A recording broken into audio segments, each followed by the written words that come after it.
سامعین السلام علیکم ورحمۃ اللہ تعالی وبرکاتہ۔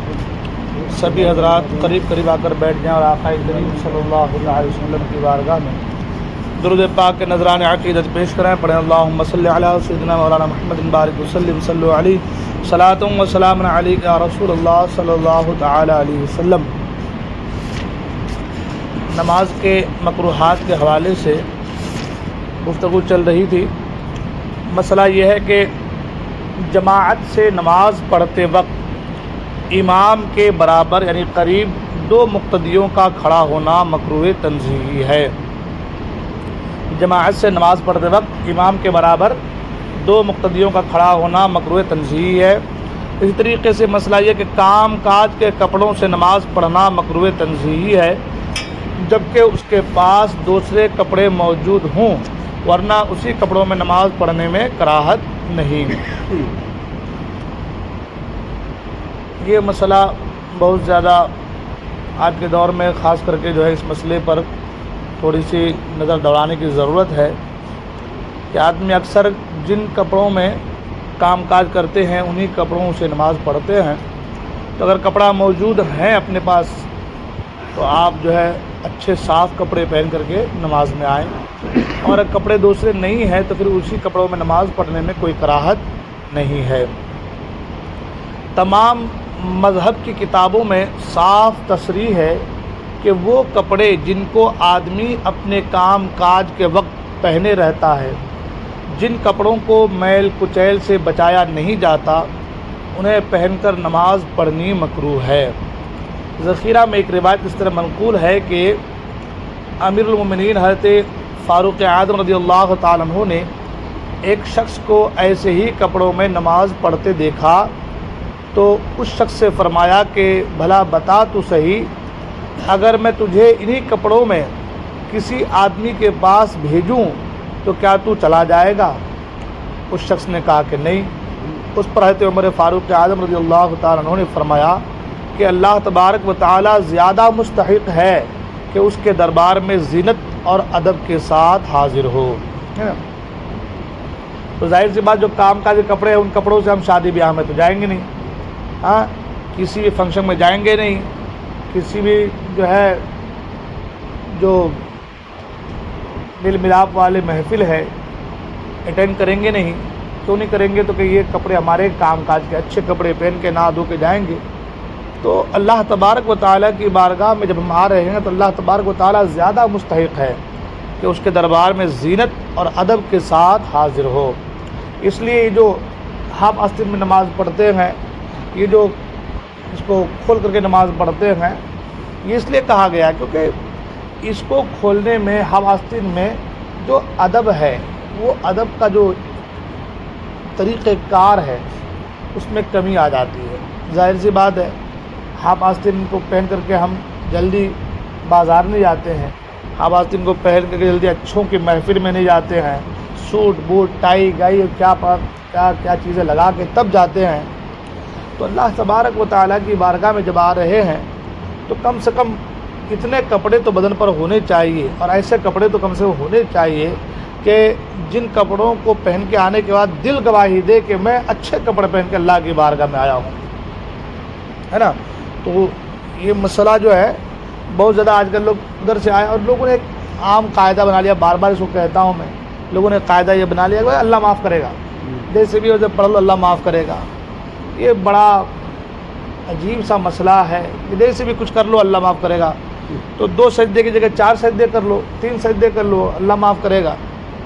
تو ایسا نہیں کریں، کیوں نہیں کہ نہیں، 2 ہی کا حکم ہے۔ جب 2 کا حکم ہے تو 2 کر رہے ہیں تو پھر نماز بھی ایسے کپڑے پہننے کا حکم ہے، پھر اس کو کیوں نہیں سمجھتے ہم اور آپ، ہے نا۔ تو یہ لوگوں کا اپنا اپنا مسئلہ ہے۔ خیر اللہ تعالی ہم سبوں کو ہدایت دے، اچھی توفیق دے کہ ہم لوگ اچھے کپڑے پہن کر اللہ کی بارگاہ میں آئیں۔ یہی وجہ ہے کہ مسجدوں کو خوشبودار بنانے کے لیے کہا گیا ہے نا، مسجدوں کو خوشبودار بنانے کے لیے کہا گیا۔ لوگ مسجدوں کو خوشبودار کا مزین کر رہے ہیں، مزین مسجدوں کو مزین کرنے کا نہیں ہے، خوشبودار یعنی مسجد میں کوئی بدبو نہیں آنی چاہیے، ہے نا، خوشبودار بنانے کا حکم ہے۔ ہم لوگ مسجدوں کو مزین کرتے ہیں، یہ پھول پھیتے، یہ فنا، یہ جھامڑ، یہ جھومر، یہ کیا، یہ لگا کر کے ہم لوگ یہ کہتے ہیں، سوچتے ہیں کہ بھائی سجاعت کو خوب سجایا جائے. مسجدیں سچ پوچھے تو یہ جھومر عمر سے نہیں سجتی ہیں، مسجدیں سجتی ہیں اللہ کے بندوں کے سجدوں سے. مسجد کی جو سجاوٹ ہے وہ اللہ کے بندوں کے سجدے ہیں، قرآن کی تلاوت ہے، تسبیح و تحلیل ہے، ذکر الہی ہے، اس سے مسجد کی سجاوٹ ہے.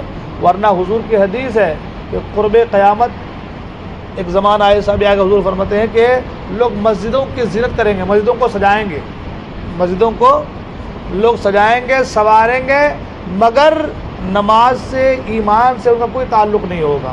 یہ بھی ایک مسئلہ ہے. ہمارے یہاں کیا ہو رہا ہے؟ یہی چیز ہو رہی، خوب سجاؤ، اتنی بڑی بڑی گنبد، ممبر، محراب، یہ وہ، اے سی، کولر، پنکھے، لائٹ، یہ لائٹ، وہ لائٹ، بجھنے والا لائٹ، بک جک کرنے والا لائٹ، نہ جانے کیا کیا. یہ قالین اس مسجد میں ہے تو اس میں اور اس سے بھاری والا ہم لے کر کے آئیں گے تاکہ لوگ کہیں کہ ہماری مسجد میں تو ایک نمبر قالین ہے نا. یہ چیزیں ہیں. حالانکہ ان چیزوں سے کہیں زیادہ فکر ہونی چاہیے تو امام کی، مؤذن کی، نماز کی اور مسجد کی دیکھ ریکھ. حقیقت جو ہے وہ یہی ہے. ورنہ آپ تاریخ پڑھیں، پہلے مسجدیں کچی ہوا کرتی تھی، ایمان پکا تھا. آج مسجدیں پکی ہے، خوب سجا دیا گیا ہے، مگر ایمان کے معاملے ہم لوگ کچے رہ گئے. یہ جو ہو رہا نا، یہ سجانا سنوارنا، یہ کیا معلوم ہے، یہ ایسا عام ہو گیا جو ہے کہ ہم لوگ اسی میں رہ گئے. بس ہم نے حدیث فضیلت سن لی ہے کہ مسجد میں کوئی اگر 1 روپیہ بھی لگا دے گا تو اس کو قیامت تک ثواب ملے گا، کچھ لگا دے گا تو قیامت تک ثواب ملے گا. تو کوئی جھومر لگا دیا، کوئی لائٹ، اچھی بات ہے، یہ بھی اس کی فضیلتیں ہیں. لیکن اس سے کہیں زیادہ فضیلت مسجد میں نماز پڑھنے کی، اس سے کہیں زیادہ فضیلت مسجد میں نماز پڑھنے کی. ہمارا طریقہ، ہمارے قوم کا طریقہ دن بدن تنزلی پہ جانے کی وجہ کیا ہے؟ ہم دیکھیے میلاد کریں گے، دھوم سے کریں گے، پیرہن کریں گے، دھوم سے کریں گے، برسی بھی کرتے ہیں تو بھی دھوم سے کرتے ہیں. چہلوں میں بھی لاؤڈ اسپیکر حضرتوں کو 4 پر، انہوں نے 2 حضرت کو بلایا تھا، میں 4 کو بلاؤں گا. انہوں نے وہاں کے نام صاحب بلایا تھا، میں بمبئی سے بلاؤں گا، ہے نا. یہی سب ہے، بس یہی سب ہے. یہی سب کر کے ہم لوگ ٹائم پاس کر رہے ہیں. جو اصل چیز ہے وہ ہے نماز، وہ ہے نماز کی اہمیت، ہے نا. وہ ہے بڑوں کا ادب، وہ ہے خیر خواہی، دوسروں کی بھلائی چاہنا، اپنے پڑوسیوں کا حقوق. یہ چیزیں اصل ہے. اس لیے فرمایا گیا کہ اسلام جو ہے مکمل خیر خواہی کا نام ہے، مکمل. ورنہ اللہ کی بندگی کرنے کے لیے فرشتے کم ہیں. ایسے فرشتے ہیں کہ جو رکوع میں ہیں تو قیامت تک رکوع میں رہیں گے، جو سجدے میں ہے تو قیامت تک سجدے میں رہیں گے. کوئی 70 پروں کے ساتھ اللہ کی تسبیح بیان کر رہا ہے، کوئی 70 منہ کے ساتھ اللہ کی باقی بول رہا ہے. تو فرشتے اللہ کی بندگی کرنے کے لیے کم نہیں ہے. انسان کو پیدا کیا درد دل کے واسطے، خیر خواہی کے لیے پیدا کیا کہ ایک دوسرے کی بھلائی چاہیں. یہ آدمی پریشان ہے تو ان کی خیر خواہی کا دل جوئی کریں، اپنے جتنا ہو سکتا ہے اس کی مدد کریں، جتنا ہو سکتا ہے اس کو سہارا دیں. اصل یہی اسلام ہے. اس لیے جمعہ کو دیکھ لیں آپ، جمعہ کیا ہے؟ جمعہ بھی تو نماز ہی ہے. جو عام نماز ہے وہ بھی نماز، یہ بھی نماز ہے، لیکن اس کو جمعہ کہا گیا ہے. اور اس کی جو فرضیت ہے وہ فرض عین قرار دیا ہے. وہ کیا قرار دیا؟ فرض عین. کیوں فرض عین قرار دیا؟ اس کی وجہ یہ ہے کہ جمعہ جماع سے ہے.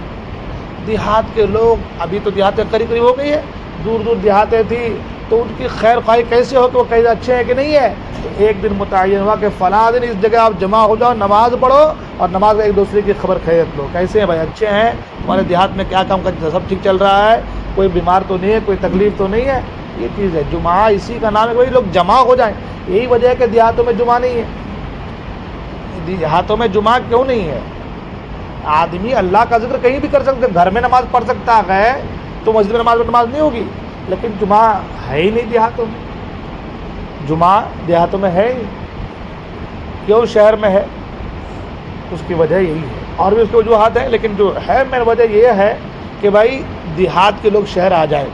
شہر کے لوگ کام کاج میں بزی ہیں، دونوں آپس میں ملاقات ہو جائے، ایک دوسرے کی خیر خواہی، نماز بھی ہو جائے اور ساتھ ہی ساتھ خیر خواہی بھی ہو جائے. اللہ کا ذکر جو خطبہ پڑھ لیا جائے، اللہ کا ذکر ہو جائے، دوسروں کی پوچھتاچھ بھی ہو جائے، یہ چیزیں ہیں۔ تو اصل جو دین ہے اس کو ہم بالکل پیچھے ڈھکیل رہے ہیں۔ خیر خواہی کا جو معاملہ ہے وہ بہت دور، میں نے جمعہ کو بھی کہا تھا کہ اصل انسان کا ضمیر ہے، ضمیر جس کے بارے قرآن نے، اللہ نے جس کی قسم یاد فرمایا کہ مجھے قسم ہے تمہارے ضمیر کی، یہ انسان کا ضمیر ہے، ضمیر، یہ ضمیر خیر خواہی اگر چاہے تو ضمیر زندہ ہے نا۔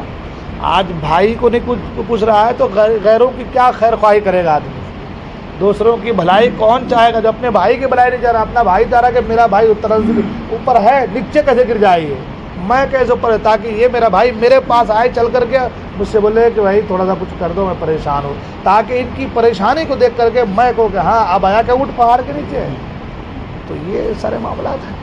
تو خیر خواہی، اصل دین جو ہے وہ خیر خواہی کا نام ہے۔ آپ تاریخ پڑھیں، عورت ساری رات نماز پڑھ رہی ہے، ساری نماز پڑھ رہی ہے، زبان خراب ہے، حضور نے فرمایا کہ جہنم میں جائے گی۔ ساری رات نماز پڑھ رہی ہے، پورے دن روزہ رکھ رہی ہے، زبان ٹھیک نہیں، حضور نے فرمایا جہنم میں جائے گی۔ کہ یا رسول اللہ ایک عورت ہے اور بھی ہے، کہا کیا ہے اس کا حال؟ تو یا رسول اللہ وہ نہ نماز پڑھتی ہے، نہ روزے اتنا کچھ نہیں کرتی ہے، نہ نفل وغیرہ پڑھتی ہے، بس جتنا ہوتا اتنا پڑھ لیتی ہے، مگر حضور اس کا معاملہ یہ ہے کہ ایک بار کتا جو ہے وہ بیمار تھا یا پریشان تھا، اسے اس نے پانی پلایا یا وہ کسی کو اپنی زبان سے تکلیف نہیں دیتی، حضور فرماتے وہ جنت میں جائے گی۔ اب سوچنے والی بات ہے، ساری رات نماز پڑھ رہی ہے، دن میں روزہ رکھ رہی ہے، زبان ٹھیک نہیں تو کہا جہنم میں جائیں گے۔ ہاں تو دین اصل ہے کیا؟ اصل ہمارے نمازوں کی ضرورت ہے اللہ کو، ہمارے اخلاق جو ہے نا، جو ہمارا کردار ہے یہ اصل ہے نا۔ اللہ ہمارے دل کو دیکھتا ہے کہ ہمارے دل میں ایک دوسرے کے لیے محبت ہے کہ نہیں ہے۔ یہی وجہ ہے سرکار نے فرمایا جو رشتے کو کاٹتا اللہ اسے کاٹے گا، جو رشتے کو جوڑے اللہ اسے جوڑے گا۔ کیوں فرمایا؟ رشتے کو جو کاٹے اللہ اسے کاٹے گا، کیوں فرمایا حضور نے ایسا کہ جو رشتے کو کاٹے؟ مل محبت کے ساتھ رہنے کا حکم ہے۔ قرآن نے بھی اسی کو فرمایا، انما المؤمنون اخوۃ فاصلحوا بین اخویکم، کہ مومن آپس میں بھائی ہے تو ایک دوسرے کی اصلاح کرو، اپنے بھائی کی اصلاح کرو، اسے غلط کہہ کے اپنے سے دور مت کرو، اس کی غلطی کو سدھار کے اس کو اپنے سے قریب کرو، ہے نا۔ خیر یہ مسائل تھے کچھ، اللہ تعالیٰ ہم تمام کو ان مسائل پر جو ہے غور کرنے کی توفیق عطا فرمائے، ہم سب کو دارین کی سعادتوں سے مالا مال فرمائے۔